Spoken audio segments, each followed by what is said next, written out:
Bismillah, alhamdulillah, wassalatu wassalamu ala rasulillah wa ala alihi wa ashabihi ajma'in. Allah haq subhanahu wa ta'alaga bi'adad hamdu sanolar. Rasulimiz, Habibimiz Muhammad Mustafa sallallohu alayhi wa sallamga durud va salavoatlar bo'lsin.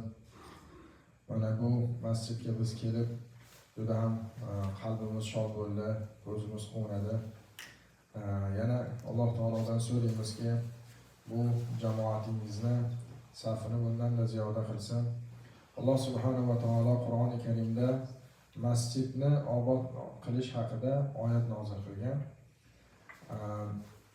Ya'ni masjidlarni innama ya'muru masajidallohi man amana billahi wal yawmil akhir va aqama as-salata va ata az-zakata va lam yakhsha illalloh. Ya'ni oxirida aytadiki, Alloh taolo faqat Alloh taolodan qo'rqgan bandalar masjidlarni obod qiladi.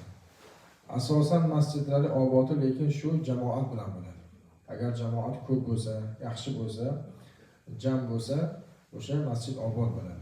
Ham masjid insonlar Alloh taologa eng mahbub, yer yuzida Alloh taologa eng mahbub joy bu masjid bo'ladi. Shunday ekan,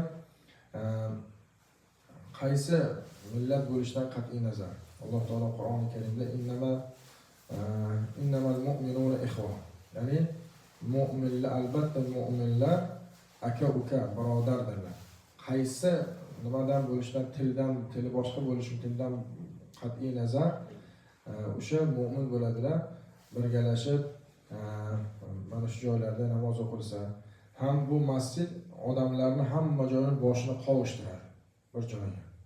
Sizlardan ham Alloh taolodan so'raymizki, sizlarni mana shunaqa bir chiroyli jamoatlardan, eng avvalo Alloh taolo rozi bo'ladigan jamoatlardan bo'lishni nasib qilsin.